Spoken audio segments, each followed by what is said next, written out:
विश्वव्यापी रूपमै इन्धनको भाउ चर्किँदा नेपाल ओइल निगमले पेट्रोलियम खरिदका लागि पैसा खोज्दै हिँड्नु परेको छ। कान्तिपुर समाचारमा आज मूल्य वृद्धिले उपभोक्ताको ढाड सेकिरहेका बेला ओइल निगम समेत ऋणमा डुब्दै स्थानीय चुनावमा तालमेल गर्ने सत्ता साझेदार दलहरूको सङ्केत, कोरोनाको मारमा परिएको पर्यटन क्षेत्र उकास्न सरकारसँग छैन कुनै योजना अनि मृगौला स्वस्थ राख्ने उपायबारे चिकित्सकको सुझाव। साथै छिमेकमा भारतमा वैकल्पिक शक्ति आम आदमी पार्टीले पन्जाबमा बनाएको पकड, यस्तै खेलकुदमा खप्तड र झापा गोल्ड कपको रोमाञ्चक चरण लगायतका सामग्री हामीसँग छन्। नमस्कार, अब मुख्य समाचार। इन्धन किन्ने पैसा सकिँदै गएपछि ओइल निगमको हार गुहार, मासिक 26 अर्ब जुटाउनु पर्ने बाध्यता, आपूर्ति प्रणाली सहज राख्ने मुस्किल। हामी हिँड्ने एक्सर्साइज पनि हुन्थ्यो, त्यो खालको गर्ने अरू धेरै विकल्पहरू हुन सक्छन्। हामी हिँडेर पनि गर्न सकिन्छ छोटो छोटो दूरी डिस्टेन्सहरूमा। स्थानीय तह निर्वाचनमा तालमेल गरेरै जान प्रधानमन्त्री देउबा इच्छुक, भन्छन् एक्लैको बहुमत आउँदैन, तिनै तहमा गठबन्धन गर्ने एकीकृत समाजवादीको निर्णय। कोरोनाले शिथिल बनेको पर्यटन क्षेत्रलाई उकास्न सरकारसँग योजनै छैन, निजी क्षेत्रले भने लगानी थपेको थपे। भारतको वैकल्पिक राजनीतिक शक्ति आम आदमी पार्टीले पन्जाबमा ल्यायो 2/3, सत्तारूढ भाजपालाई उत्तर प्रदेश सहित 3 राज्यमा बहुमत। र बागमती युवालाई हराउँदै फ्रेन्च क्लब पहिलो पटक खप्तड गोल्ड कपको फाइनलमा, एफसी सिक्किमलाई हराउँदै आयोजक पुग्यो झापा गोल्ड कपको सेमी फाइनलमा।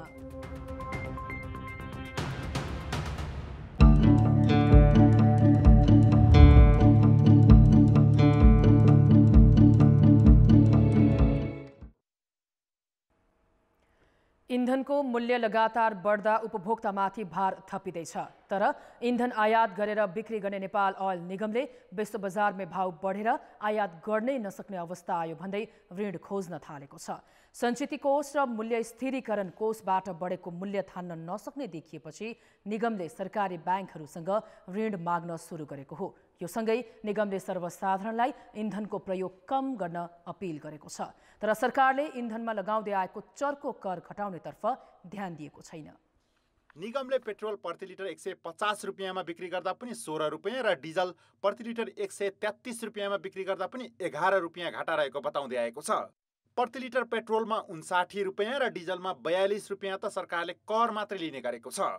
1575 रुपियाँको खाना पकाउने एलपी ग्यासमा निगमले 665 रुपियाँ घाटा देखाएको छ।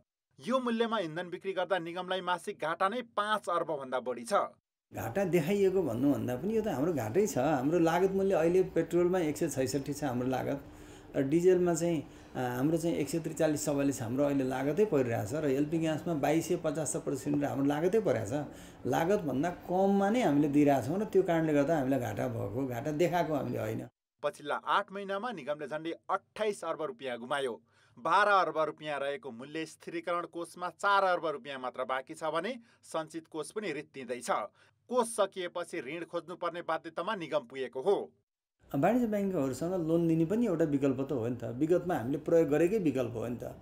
विगतमा 37 अर्बसम्म ऋण हामीले लिएका थियौँ भने अहिले चाहिँ अब ऋणै लिनै पर्दैन भन्ने कुरो पनि त होइन नि। त्यो निकास होइन। निकास भनेको एउटा मात्रै इन्डिकेटर, राजस्वको मात्रै इन्डिकेटर बोकेर हिँडेको छ अहिले अर्थ मन्त्रालयले।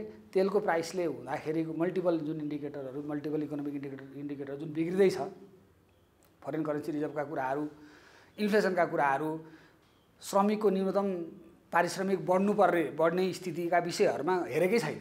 निगमले हरेक महिना करिब 26 अर्बको इन्धन आयात गर्दै आएको छ। यसरी हेर्दा नेपालमा इन्धनकै लागि दैनिक 90 करोड खर्च हुन्छ। विश्व बजारमा महँगो भएको बेला जति इन्धन बिक्री भयो त्यति नै घाटा हुने गरेको छ। खपत कम गर्न सङ्घीय संसदको उद्योग समितिले कोटा प्रणाली लागू गर्न र जोर बिजोर प्रणालीबाट यातायात चलाउन सरकारलाई निर्देशन दिएको छ। समितिको निर्देशन लागू भए निगमलाई थोरै भए पनि राहत पुग्नेछ। इन्धनको खपत कम गर्ने संसदीय समितिको निर्णयलाई निगमले सकारात्मक भनेको छ। उपभोक्ताले खोज्ने विकल्प छोटो छोटो दूरी डिस्टेन्स पनि हामी चाहिँ सवारी साधन चलाइरहेछौँ, हामी चाहिँ हिँड्ने चाहिँ एक्सर्साइज पनि हुन्थ्यो, त्यो खालको गर्ने अरू धेरै विकल्पहरू हुन सक्छन्। हामी हिँडेर पनि गर्न सकिन्छ छोटो छोटो दूरी डिस्टेन्सहरूमा हैन। ती विकल्प भने एउटा चाहिँ समग्र चाहिँ कन्ट्रीले लिने विकल्प भए। अब तेल कम्पनीको हिसाबले लिने विकल्प भने चाहिँ मूल्यलाई कसरी समायोजन गर्ने, मूल्य कतिसम्म समायोजन गर्न सकिन्छ एउटा त्यो भयो। जे जति आइएलएनको नोक्सान छ विगत 3 वर्षको स्थिति हेर्नुभयो भने ग्यासको कारणले हुने नोक्सान भनेको मात्रै 20 अर्बभन्दा बढीको छ। अहिले भन्नुहुन्छ भने 2.5 अर्ब प्रति महिना त ग्यासको कारणको मात्रै नोक्सानी छ नि त। त्यसैले यो ग्यासको प्राइसिङ पोलिसीलाई नै रिभ्यू गर्नुपर्ने हुन्छ र यो रिभ्यू नगरेको कारणले नै अहिलेको परिस्थिति सिर्जना भएको हो। हेर्नुहोस्, रुस युक्रेन युद्धका कारण कच्चा तेलको मूल्य लगातार बढिरहेको छ। आगामी हप्ता आउने नयाँ मूल्य सूचीमा प्रति लिटर घाटा नै 25 देखि 30 रुपियाँ पुग्ने आकलन निगमको छ। सरकारले इन्धनमा लिँदै आएको कर पनि नघटाउने तर आपूर्ति नियमित राख्न भनेपछि निगम दोहोरो दबावमा परेको हो।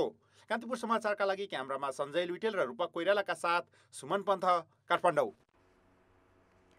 अब जनमतको अन्तिम परिणाम। जनमतमा हिजो हाम्रो प्रश्न थियो, अदालतमा मुद्दाको सुनवाई प्रक्रिया छिटो गर्न के गर्नु पर्ला? ए, न्यायाधीशको संख्या बढाउने, बी, सुनवाई तीव्र पार्ने र सी, प्रक्रिया छुट्याउने। जनमतको अन्तिम परिणाम यस्तो छ, ए, न्यायाधीशको संख्या बढाउनेमा 18%, बी, सुनवाई तीव्र पार्नेमा 33% र सी, प्रक्रिया छुट्याउनेमा 49% मत प्राप्त भएको छ। अब आजको प्रश्न। जनमत इन्धनमा परनिर्भरता कम गर्न के गर्नु पर्ला? ए, विद्युतीय सवारीलाई प्राथमिकता, बी, भान्सामा बिजुलीको प्रयोग र सी, मुलुकभित्रै इन्धन उत्पादन। जनमतको अन्तिम परिणाम भोलि बेलुकी 8 बजेको कान्तिपुर समाचारमा प्रसारण गर्नेछौँ। कृपया NEWS news space A, B वा C टाइप गरी 34001मा SMS गरी आफ्नो मत व्यक्त गर्नुहोला।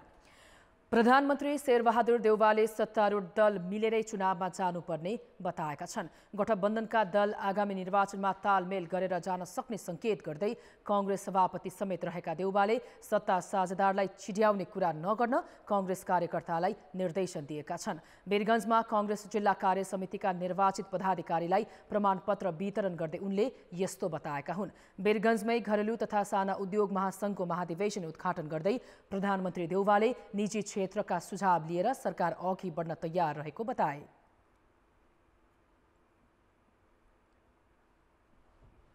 लघु घरेलु तथा साना उद्योगको क्षेत्रमा देखिएका चुनौती र समस्याहरू समाधान गर्न सरकार तत्पर छ।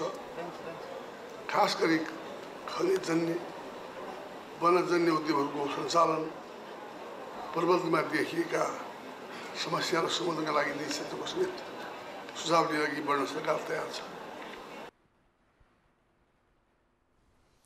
सत्तारूढ नेकपा एकीकृत समाजवादीले आसन्न स्थानीय तह निर्वाचनका लागि 1 महिने अभियान सञ्चालन गर्ने निर्णय गरेको छ। तर नेकपा एमालेबाट फुटेर 7 महिना अघि अलग भएको पार्टी पहिलो पटक स्थानीय निर्वाचनमा जनता सामु कस्ता एजेन्डा लिएर जाला? संगठन निर्माणकै क्रममा रहेको एकीकृत समाजवादीलाई यो चुनाव मार्फत पार्टीको पहिचान बनाउने जति मौका छ त्यति नै चुनौती पनि छ। सत्तारूढ एकीकृत समाजवादीको 2 दिने केन्द्रीय कमिटी बैठकले वैशाख 30 गते हुने स्थानीय तह चुनावमा अभियान चलाउने र पार्टीको पुरै शक्ति लगाउने निर्णय गरेको छ। तर ऊ एक्लै निर्वाचनमा कसरी भिड्ला? धेरैको चासो त्यसैमा छ। किनभने नयाँ पार्टी बनाएका माधव कुमार नेपालले आसन्न निर्वाचनबाट आफ्नो अस्तित्व र आफ्ना नेता कार्यकर्ताको राजनीतिक भविष्य सुनिश्चित गर्नुपर्नेछ। त्यसैले उनको प्राथमिकता स्थानीय हुँदै प्रदेश र सङ्घको निर्वाचनमा समेत चुनावी तालमेल हो। आउँदो चैत्र 15 गतेसम्म व्यापक रूपमा सबै वडाहरूमा पार्टी निर्माण गरिसक्ने, सबै पालिकामा निर्माण गरिसक्ने योजनाका साथ हामी लागेका छौँ। 1 नम्बर कुरा, अब निर्वाचनमा जाँदा त अब जसरी भने बढीभन्दा बढी शक्ति आर्जन गर्नुपर्छ हैन त। शक्ति आर्जन गर्नुको लागि हामी अहिलेको सत्ता गठबन्धनभित्रै मिलेरै हामी चुनाव लड्छौँ। तीनै तहका निर्वाचनमा गठबन्धनको चुनावी मोर्चा बनाउँदा एकीकृत समाजवादीले आफ्नो उपस्थिति सहजै देखाउने अवसर पाउन सक्छ। तर सत्ता नेतृत्वकर्ता नेपाली कांग्रेस तयार नभएसम्म गठबन्धन सजिलो छैन। त्यसैले अध्यक्ष नेपाल र समाजवादी पार्टीका लागि अवसरभन्दा बढी चुनौती छन्। जनताको बीचमा सम्पूर्ण ताकत र शक्ति लगाएर जनताको घर घर जाने किसिमको हामीले योजना बनाइरहेका छौँ। त्यो भनेर भनेको मूल रूपमा हाम्रो पार्टी एकल रूपमा सिङ्गलै बहुमत ल्याउने हिसाबले शानदार विजय हासिल गर्ने हिसाबले हामी जान खोजिरहेका छौँ। कथौँ कदाचित चाहिँ भनौँ न अब त्यो दल गठबन्धन कायम भएछ भनेदेखि त सुमनाथी सुगन्धको कुरा भयो। त्यो आफ्नो पार्टीको शक्ति निर्माण गरेर अगाडि जाने हो। त्यसकारणले जहाँ जस्तो सम्भावना छ त्यो सम्भावनाको उपयोग गरेर गरिन्छ र मूलतः हामी हाम्रै पार्टी नेपाल कम्युनिस्ट पार्टी एकीकृत समाजवादीलाई चाहिँ ठुलो शक्तिका रूपमा चाहिँ हामी अगाडि ल्याएर हामी निर्वाचनमा त्यसरी जान्छौँ। 15 वर्षसम्म एमालेको नेतृत्व गरेका नेपालले ओलीसँग तिक्तता बढेपछि गत भदौमा नयाँ दल बनाएका हुन्। त्यसैले निर्वाचनबाट आफ्नो दललाई जनतामाथि स्थापित गर्ने अवसर त छ नै, एमालेलाई एक्ल्याएर जसरी हुन्छ कमजोर पार्ने रणनीति पनि देखिन्छ, जुन त्यति सजिलो भने छैन। कान्तिपुर समाचारका लागि क्यामेरामा पशुपति बुढाथोकीका साथ अञ्जना लामिछाने, काठमाडौँ। आगामी वैशाखमा हुने स्थानीय तह निर्वाचनका लागि 79वटा राजनैतिक दलले मान्यता पाएका छन्। निर्वाचन आयोगले चुनाव चिन्ह र स्वस्तिक छापको रङ नजुदोस् भनेर हरियो रङ प्रयोग गर्ने निर्णय गरिएको प्रश्न पारेको छ। निर्वाचन आयोगले आज दलहरूको अन्तिम नामावली प्रकाशित गर्दै निवेदन दिएका 80 मध्ये 79 दललाई मान्यता दिएको हो। ऋषि कटेल नेतृत्वको नेपाल कम्युनिस्ट पार्टीभित्र आन्तरिक विवाद भएकाले मान्यता दिन नसकिएको आयोगले जनाएको छ। यस्तै आयोगले चुनाव चिन्ह र स्वस्तिक छापमा प्रयोग हुने रङ फरक पार्न हरियो रङ प्रयोग गर्न लागि जनाएको छ। मुख्यतः कलर कन्ट्रास्ट अथवा रङमा भिन्नता गर्ने उद्देश्य, जुन उद्देश्य भनेको गणनालाई सजिलो होस् भन्ने हिसाबले मात्रै आयोगले त्यो बेलामा खटिनुभएका निर्वाचन अधिकृत, निर्वाचन आयोगबाट जानुभएका अनुगमन अधिकृतहरू तथा गणनामा खटिएका कर्मचारीहरू तथा विभिन्न सरकारवालाहरूले दिएको सुझावको आधारमा हामीले पछिल्ला निर्वाचनहरूमा निर्वाचनको मतपत्रमा चाहिँ प्रयोग गरिएको निर्वाचन चिन्हको रङ र हाम्रो स्वस्तिक छापको रङमा हामीले भिन्नता ल्याउनेछौँ भन्ने त्यो बेला पनि हामीले प्रस्ताइएको थियो। त्यही कुरालाई चाहिँ हामीले मनन गर्दै यो चाहिँ निर्णय गरिएको हो। चुनाव चिन्हको रङ हरियो बनाइएको भन्दै प्रमुख प्रतिपक्षी दल नेकपा एमाले भने विरोध जनाएको छ। अध्यक्ष ओलीले कङ्ग्रेसलाई सघाउने आशयले आयोगले हरियो रङ प्रयोग गर्न खोजेको भनेका छन्, तर कङ्ग्रेसले त्यस्तो आरोपको आपत्ति जनाएको छ। आयोगले विदेशमा रहेका नेपालीलाई मतदानको व्यवस्था गर्न धेरै प्राविधिक पक्ष मिलाउनु पर्ने भएकाले यसपटक पनि सम्भव नदेखिएको जनाएको छ। अहिलेसम्म 23 प्रकारका सामग्री खरिदको प्रक्रिया अघि बढाइसकिएको र मतदाता नामावली अद्यावधिकको काम पनि अन्तिम चरणमा पुगेको समेत आयोगले जनाएको छ। वैशाख 30 गते हुने स्थानीय निर्वाचनका लागि दलहरूले जिल्ला दौडाहा सुरु गरेका छन्। यो सँगै सम्भावित उम्मेद्वारका बारेमा पनि चर्चा सुरु भएको छ। तर विगतको अनुभव हेर्दा जसले केन्द्रमा पहुँच पुर्याउन सक्छ उसैले टिकट पाउने गरेको देखिन्छ। यसपटक पनि दलहरूले उम्मेद्वार छान्ने मापदण्ड पूरा गरेका छैनन्, जसका कारण योग्य व्यक्ति पाखा लाग्ने सम्भावना देखिन्छ। सत्ताको नेतृत्व गरिरहेको नेपाली काङ्ग्रेसको विधानमा 3 तहको निर्वाचनमा उम्मेदवार छनौट गर्न 4 तहको संसदीय समिति गठन गर्ने व्यवस्था छ। स्थानीय तहका उम्मेदवारको टुङ्गो वडा कमिटीको सिफारिसमा जिल्ला संसदीय समितिले गर्छ। तर निर्वाचन हुन करिब 2 महिना बाँकी हुँदा समेत काङ्ग्रेसले कुनै पनि संसदीय समिति गठन गरेको छैन। यसले टिकटका लागि केन्द्र धाउने पुरानै रोग यसपटक पनि देखिँदैछ। ओडाबाट र त्यस पछाडि गाउँपालिका नगरपालिकाबाट जो उम्मेदवार आवश्यक हो, गाउँपालिकाबाट अध्यक्ष उपाध्यक्षको लागि र त्यसै ओडाबाट सिफारिस गर्ने ओडाको अध्यक्ष र त्यस पछाडि सदस्यहरूको जुन चाहिँ उम्मेदवारीको सिफारिस हुन्छ त्यसैलाई हेरेर टुङ्गो लगाउनु पर्ने हुन्छ। उम्मेदवार कसरी चयन गर्ने भन्ने बारे सत्तारूढ माओवादी केन्द्रको विधानमा उल्लेख छैन। स्थानीय तहका उम्मेदवारको टुङ्गो प्रदेश कमिटीले गर्ने निर्णय पार्टीले गरेको छ। तर अहिले उम्मेदवार छनौटको प्रक्रिया सुरु भएको छैन। यता नेकपा एकीकृत समाजवादीको विधानमा पनि उम्मेदवार बारे उल्लेख छैन। पहिला छनौट कमिटी गठन गर्ने र त्यही कमिटीले उम्मेदवार छनौट गर्ने भनिएको छ, तर अहिलेसम्म त्यो कमिटी बनेको छैन। केन्द्रको चाहिँ पनि सहमति लिएर त्यो महानगरपालिका नगरपालिकाहरूको अथवा कतिपय गाउँपालिकाहरू पनि कतिपय त्यस्तो चाहिँ समस्या भएको ठाउँहरूमा पनि केन्द्रले सजेसन दिने सुझाव दिने काम हुँदैन भन्ने त होइन, त्यो हुनसक्छ। तर निर्णय गर्ने त्यो तोकिदिने अधिकार चाहिँ अहिले प्रदेश कमिटीले गरेको छ। जिल्लाबाट टुङ्ग्याउने गरी धेरै कुरा अगाडि बढ्छ र त्यसपछि कुन पालिका, कुन वडा सदस्य वडा अध्यक्ष, वडा सदस्य, उपाध्यक्ष, अध्यक्ष, मेयर, उपमेयर यी सबै पदमा चाहिँ त्यसपछि टुङ्गो लाग्छ। संसदमा सबैभन्दा ठूलो दल नेकपा एमाले उम्मेदवार छनौट गर्ने अधिकार तल्लो तहलाई दिएको छैन। एमालेको केन्द्रले नै उम्मेदवार छनौट कमिटी मार्फत उम्मेदवारको टुङ्गो लगाउँछ, तर त्यो कमिटी बनेकै छैन। पपुलर क्यान्डिडेट, लोकप्रिय क्यान्डिडेटलाई नै दिने, त्यो उहाँले नै तय गर्ने, तय गर्दैखेरि पनि त्यसमा विवाद पुर्याउनु त्योभन्दा माथिल्लो कमिटीले त्यसमा हात हाल्ने लगायत पुर्याउन सक्छ र त्यो चाहिँ कुन लेयर्सको निम्ति कुन लेयरबाट टुङ्गो लगाउने भन्ने चाहिँ पार्टी केन्द्रले तय गर्छ। मधेस केन्द्रित दलहरूले पनि उम्मेदवार छनौट गर्ने अधिकार केन्द्रलाई नै दिएका छन्। यसले स्थानीय सरकारलाई स्वायत्त अधिकार दिनुभन्दा पनि दलहरूको केन्द्रीकृत मान्यताले काम गरेको छ, जसले आम नागरिक प्रति उत्तरदायी उम्मेदवारको छनौट हुनुभन्दा पनि पैसा र शक्तिको आडमा टिकट वितरण गरिने परिपाटीलाई प्रशय दिने देखिन्छ। कान्तिपुर समाचारका लागि झापा सहकर्मी गणेशमान मुखिया र क्यामेरामा राजेन्द्र महर्जनका साथ पर्वतराज घिमिरे, काठमाडौँ।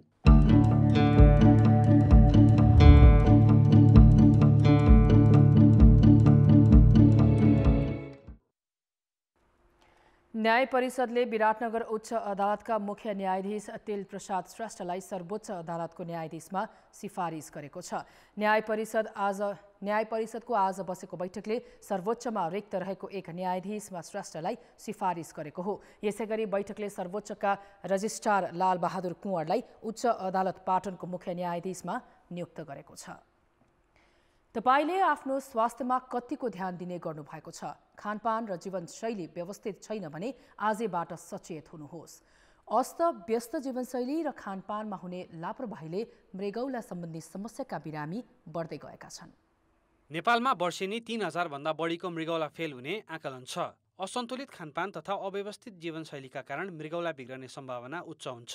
त्यसबाहेक उच्च रक्तचाप, मधुमेह, जथाभावी औषधिको प्रयोग यो समस्याको प्रमुख कारण हुन्। मधुमेह र उच्च रक्तचाप जुन हामीले ब्लड प्रेसर र सुगर भन्ने गर्छौँ, यो रोगहरूको हामीले नियमित औषधि सेवन गरेर यिनीहरूको कन्ट्रोल भएन भने यिनीहरूले अलि लामो समयपछि चाहिँ हाम्रो मृगौला बिस्तारै खराब गरिराखेको हुन्छ। धेरै स्ट्रेस, दुखाइहरू कम गर्ने औषधिले हामीले तुरुन्तै डाक्टरको सल्लाह नलिकन ब्रुफेन इत्यादि औषधिहरू पसलहरूबाट पनि अब मान्छेहरूको यो औषधि पसलहरूसँग जुन एक्सेस पनि बढ्दै गयो, त्यसले गर्दाखेरि पनि हाम्रो बढी यो मृगौला रोग बढी मात्रामा बढेको देखिन्छ। खाना रुचि नहुने, शरीर सुन्निने, जिउ चिलाउने, बढी थकाइ लाग्ने, निन्द्रा नलाग्ने मृगौला रोगका लक्षण हुन्। तर धेरैजसो बिरामी मृगौला बिग्रिसकेपछि मात्र चिकित्सककोमा पुग्ने गरेका छन्। कारण मृगौला बिग्रिसकेपछि मात्र लक्षण देखिने गर्छ।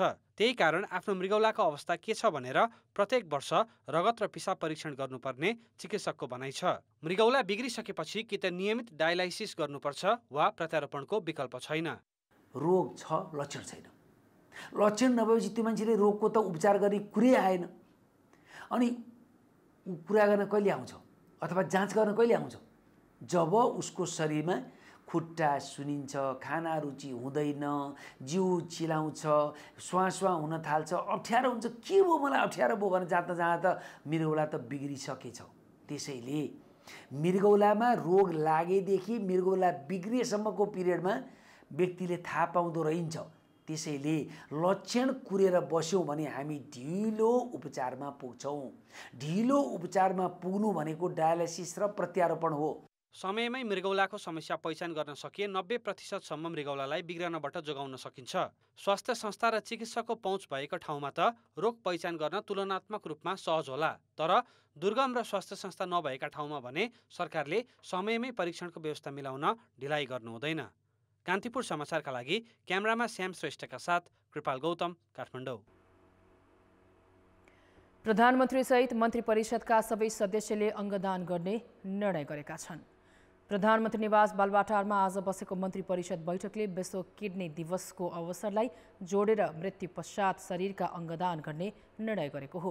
बैठकले 7 प्रदेशमा शिक्षण अस्पताल खोल्न स्वीकृति दिने समेत सैद्धान्तिक निर्णय गरेको छ। त्यसैगरी बैठकले कैलालीको गेटा अस्पताल सञ्चालनमा ल्याउने निर्णय समेत गरेको छ।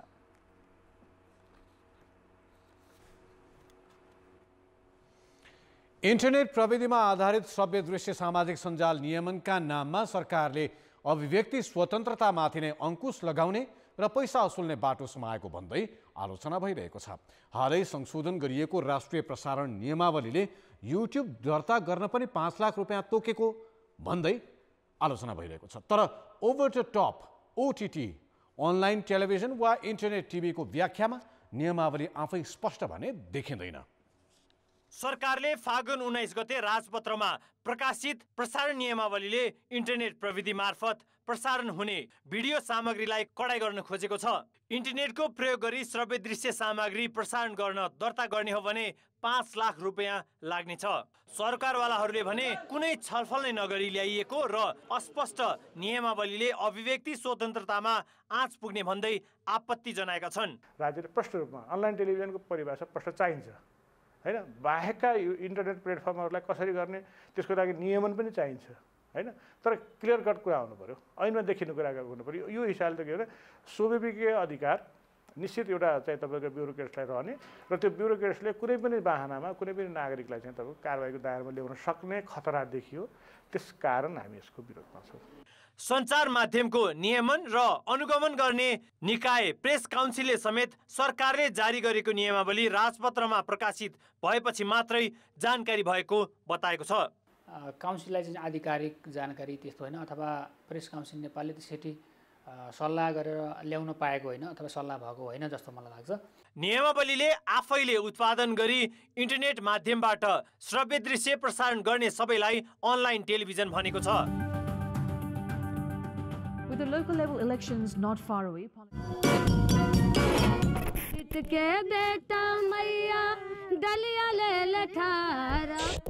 two of my favorite things about Nepal is the food and the architecture. Wow, she looks so happy. बिना अनुमति सामग्री राखे कारबाही गर्न सक्छ। युट्युब च्यानललाई नियमन गर्ने उद्देश्य रहेको भनिएको छ, तर त्यसबारे नियमावलीमा उल्लेख नै गरिएको छैन। बरु सरकारको मनसाय अभिव्यक्ति स्वतन्त्रतालाई नै कुण्ठित गर्नु देखिएको भन्दै संशोधन गर्नुपर्ने माग भइरहेको छ। विकृतिजन्य कुराहरूलाई नियन्त्रण गर्न भनेर ल्याइएको यो जुन नियमावलीको संशोधन छ त्यस्तो देखिए पनि यसमा चाहिँ सारभूत रूपमा चाहिँ व्यापक किसिमको हाम्रा आफ्नै प्रतिबद्धताहरू, इन्टरनेसनल प्रतिबद्धताहरू, खास गरी नागरिक तथा राजनैतिक अधिकार, त्यसभित्रको पनि आर्टिकल 19 जुन छ अभिव्यक्ति स्वतन्त्रता र सूचनाको हकसँग जोडिएका विषयवस्तुहरूलाई पटक्कै ख्याल गरिएको छैन। श्रव्य दृश्य सामग्री प्रसारणमा लोकप्रिय बनेको युट्युब च्यानल जीमेल ठेगाना हुने सबैको पहुँचमा छ। युट्युब च्यानल चलाएर महिनामा लाखौं रुपियाँ कमाउनेहरू पनि छन्। मनलाग्दी सामग्री राख्ने र विकृति तथा भ्रम फैलाउने प्रवृत्ति पनि उत्तिकै छ। तर यस्ता विकृतिलाई नियमन गर्न अहिलेको नियमावलीले सक्ने देखिन्न। बरु प्रशासनको तजविजमा संविधानले दिएको अभिव्यक्ति स्वतन्त्रताको अधिकारलाई नै कुण्ठित गर्ने जोखिम बढी हुन्छ। कान्तिपुर समाचारका लागि क्यामेरामा राजेन्द्र महर्जन र विकास जोशीका साथ सुबिन्द्र श्रेष्ठ, काठमाडौँ। अर्थ र विकास। नेपालको समग्र पर्यटन क्षेत्रमा 10 खर्ब रुपियाँ भन्दा बढीको लगानी छ। नेपाल आउने पर्यटक औसतमा 14 दिन बस्ने र प्रतिदिन $63 खर्च गर्ने सरकारी तथ्याङ्क छ। तर कोरोना महामारीका कारण सुस्ताएको पर्यटन क्षेत्रलाई उकास्न सरकारसँग कुनै योजना छैन। अर्थतन्त्रमा 7% भन्दा बढी योगदान भएको होटेल तथा पर्यटन क्षेत्र अब कसरी तङ्ग्रिएला त? सरकारले चालु आर्थिक वर्षमा पर्यटनका लागि छुट्याएको बजेटको 13% मात्रै खर्च गरेको छ। कोभिड-19 को असरले 34 वर्ष यता सबैभन्दा कम पर्यटक आउँदा पर्यटन व्यवसाय सुस्ताएको छ। सन् 2019 को तुलनामा 2020 मा 80% भन्दा कम विदेशी पर्यटक नेपाल आए। महामारीले थला परेको पर्यटनलाई पुनः लयमा फर्काउने अवसर गुमाउँदा मुलुकले लाभ लिन सकेको छैन। जो छिटो तयार हुन सक्यो त्यही देशमा पर्यटकहरू जाने हो र आजका दिनमा हामीले अरूसँग लाई सिकाउनु पर्ने देश अरूबाट सिक्न पनि सकिरहेका छैनौँ। दुर्भाग्य चाहिँ यो छ। कोअर्डिनेसन र कम्युनिकेसनको काम हुन्छ, त्यसमा पनि हामीले त्यति प्रभावकारी ढङ्गले काम गर्न सकेनौँ, जसले गर्दा हामीले एउटा ठुलो अवसर चाहिँ गुमायौँ। संक्रमण कम हुँदै जाँदा मालदिप्सले सन् 2021 मा 14 लाख पर्यटक भित्रायो। हामीले 1.5 लाखमै चित्त बुझायौं। पर्यटक बढाउने योजना त छैन नै, सामान्य अवस्थामा ल्याउने प्रयास पनि फितलो छ। सिचुएसनहरू ठिक हुँदै गइरहेछन्, फेभरेबल हुँदै गइरहेछ। यो साल चाहिँ कम्तीमा पनि 5 लाख पर्यटक चाहिँ भित्र्नुपर्छ भन्ने हिसाबमा हामी कामहरू अगाडि बढाइरहेका छौँ। कोरोना महामारी सकिएपछि पर्यटन क्षेत्रले लय समाउने अपेक्षासहित संरचना भने बनिरहेकै छन्। काठमाडौँ, भैरहवा, नेपालगञ्ज, झापा लगायत विभिन्न स्थानमा नयाँ तारे होटल निर्माणाधीन छन्। एउटा 5 तारे होटलमा मात्रै 5 अर्ब रुपैयाँसम्मको लगानी छ। यस्तै bungee jump, sky cycling, zip line जस्ता साहसिक खेलका संरचनाहरू समेत थपिएका छन्। अहिले दर्ता भइसकेका 17वटा 5 तारे होटल बाहेक केही निर्माणाधीन र सञ्चालनको क्रममा छन्। 1.5 करोड हाम्रो पूर्वाधार हाम्रो होटलमा अहिले बनिसकेको छ नेपालभरि। तर पर्यटक आएको भनेको एकदमै न्यून रूपमा, त्यो भनेको हाम्रो एकोमोडेसनमा तपाईँको रुमहरू एकदमै वेस्टेज गइरहेको छ। नेपाली पर्यटन क्षेत्रमा 10 लाखभन्दा बढी जनशक्ति आबद्ध भए पनि विदेशी पर्यटक बढाउन सरकारसँग ठोस योजना छैन। छिट्टै भैरहवा स्थित गौतम बुद्ध अन्तर्राष्ट्रिय विमानस्थल सञ्चालनमा आउने कुराले भने आशा जगाएको छ। हामीले क्यालिब्रेसन फ्लाइट गरिसकेका छौँ। अब अनौपचारिक रूपमा हामी बिचमा छलफल हुँदाखेरि बुद्ध पूर्णिमाको दिन कमर्सियल फ्लाइट गर्ने भनेर पनि हामी छलफलको क्रममा अगाडि बढिरहेछौँ। मुलुकको अर्थतन्त्रमा 7% योगदान पुर्याउने नेपालको पर्यटन पूर्वाधार अन्तर्राष्ट्रिय मापदण्ड र गुणस्तर अनुसारको छ। गन्तव्य स्थलका रूपमा नेपाल विश्वमै लोकप्रिय छ नै। त्यसैले पर्यटन क्षेत्रलाई नयाँ ढङ्गले अघि बढाउने निजी क्षेत्रको प्रयासमा सरकारी हौसला अहिलेको आवश्यकता हो। कान्तिपुर समाचारका लागि क्यामेरामा श्याम श्रेष्ठ र सञ्जय लुइटेलका साथमा शर्मिला खनाल, काठमाडौँ। अब जनताको आवाज हामीले 7 प्रदेशमा सोधेका छौँ। पर्यटकीय गतिविधि प्रवर्धन गर्न के गर्नु पर्ला? जनताको आवाज। राम्रो लगानी गर्नुपर्छ किनकि उनीहरूलाई अलिकति पनि डिफिकल्ट नहोस्। सांस्कृतिक सम्पदाहरूलाई अलि आकर्षक पर्यटक मैत्री बनाउनु पर्यो। गभर्नमेन्टले पनि केही फाइनान्सियल सपोर्ट गर्नुपर्छ। होटल लजहरू चाहिँ व्यवस्थित हुनु पर्यो। हिम श्रृङ्खला देखिने गरी भ्युटारहरू बनाउन पर्यो। लोकल गभर्नमेन्टले एडभर्टिजमेन्ट गर्यो भने बेस्ट होला। फेरि आउने वातावरण मिलाउने बाटोघाटो राम्रो चाहियो। पर्यटकहरूको बस्नको लागि वातावरण राम्रो हुनु पर्यो। पर्यटक बढाउनको लागि उचित प्रचार हुनु पर्यो। आउने पाहुनाहरूलाई राम्रो स्वागतको व्यवस्था हुनु पर्यो। पूर्वाधार विकासमा हामीले जोड दिनुपर्छ। शान्त, सफा र सुरक्षित हुनु पर्यो। उचित गाइडलाइनको व्यवस्था हुनु पर्यो। जति पनि प्राकृतिक सम्पदाहरू छन् त्यसको प्रचार प्रसार गर्नुपर्छ। पर्यटन क्षेत्रमा बढीभन्दा बढी सरकारले लगानी गर्नुपर्दछ। पर्यटन सम्बन्धी पूर्वाधार निर्माण गर्नु पर्यो।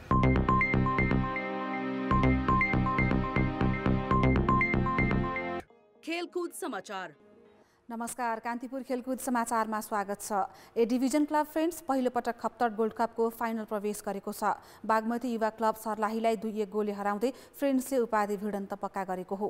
धनगढी रङ्गशालामा आज भएको सेमी फाइनलको पहिलो हाफ गोल रहित बराबरीमा सकियो। 64औं मिनेटमा जमौल एन्थोनी फ्रान्सवाले गोल गर्दै फ्रेन्ड्सलाई अग्रता दिलाए। 71औं मिनेटमा जमौलको क्रसमा राजीव लोप्चनले गोल गरेपछि फ्रेन्ड्सले अग्रता दोब्बर बनायो। 83औं मिनेटमा निकोलस फर्नान्डेजको क्रसलाई ड्याडी जुनियरले हेडर गोल गर्दै बागमतीलाई खेलमा फर्काउने प्रयास गरे, तर त्यसपछि कुनै गोल नहुँदा एनआरटी र ए डिभिजन च्याम्पियन मछिन्द्रालाई हराउँदै सेमी फाइनल पुगेको बागमती बाहिरियो। फ्रेन्ड्सले उपाधिका लागि मनाङ मर्स्याङदेखिसँग शनिबार खेल्नेछ।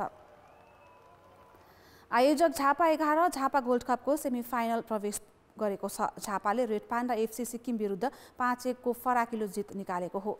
डोमालाल राजवंशी रङ्गशालामा आज भएको खेलको 31औं मिनेटमा विमल घरती मगरको पेनाल्टी गोलबाट झापाले अग्रता बनाएको थियो। सिक्किमका खेलाडीले डी बक्समा रुमेश बर्तौलालाई फाउल गरेपछि पेनाल्टी पाएको थियो। 54औं मिनेटमा कप्तान फिन्चो भेटियाले आत्मघाती गोल गरे। विश्वास श्रेष्ठको प्रहारलाई क्लियर गर्ने क्रममा फेन्चोको हेडर आफ्नै पोस्टमा लागेको थियो। 57औं मिनेटमा विशाल राईले झापाका लागि तेस्रो गोल गरे। विमलको पासमा विशालको पहिलो प्रहार गोलरक्षक लेन्दोप लोप्चाले बचाए, तर रिबाउन्डमा आएको बलमा विशाल सफल भएका हुन्। 66औं मिनेटमा योगेश मगरको पेनाल्टी गोलमा रेड पाण्डाले अग्रता घटायो। विशाल बस्नेतले अमन रसाइलीलाई डिबक्समा फाउल गरेपछि पेनाल्टी दिएको थियो। 77औं मिनेटमा विमलले पुनः पेनाल्टीमा गोल गर्दै झापालाई 4-1 को अग्रता दिलाए। 88औं मिनेटमा विशाल राईको पासमा विश्वासले गोल गरेका थिए। साफ अन्डर 19 महिला च्याम्पियनसिप खेल्ने नेपाली टोलीको घोषणा भएको छ। प्रशिक्षक दर्शन भक्त राज लवटले आज 23 सदस्यीय टिम घोषणा गरेका हुन्। नेपालले भारतको जमशेदपुरमा मार्च 15 देखि साफ च्याम्पियनसिप खेल्नेछ। टिम आगामी शनिबार भारत जाने अखिल नेपाल फुटबल सङ्घ एन्फाले जनाएको छ। च्याम्पियनसिपमा नेपाल, भारत र बङ्गलादेशको सहभागिता रहेको छ। 7औं संस्करणको नेपाल पाकिस्तान मैत्रीपूर्ण क्रिकेटको उपाधि विद्यापीठ एकाडेमीले जितेको छ। नेक्सस क्रिकेट एकाडेमीलाई 6 विकेटले पराजित गर्दै विद्यापीठ च्याम्पियन भएको हो। टस हारेर पहिले ब्याटिङको निम्तो पाएको नेक्सस 19 ओभरमा 138 रनमा अल आउट भयो। उसका लागि विवेक यादवले सर्वाधिक 40 रन बनाए। जेम्स मण्डलले सर्वाधिक 3 विकेट लिए। जवाफी ब्याटिङमा आएको विद्यापीठले 16 ओभरमा 4 विकेट गुमाउँदै लक्ष्य भेट्यो। गौरव खड्काले 50 रनको अर्धशतकीय पारी खेले। निश्चल शाह, सोनु शर्मा, चन्द्र यादव र सुमित बुढाथोकीले 1-1 विकेट लिए। अमरनाथ मण्डल प्रतियोगिताको सर्वोत्कृष्ट खेलाडी बने। खेलकुद समाचार अहिलेलाई यति नै। कान्तिपुर समाचार अहिलेलाई सकियो। कान्तिपुर टेलिभिजन हेर्दै गर्नुहोला। नमस्ते।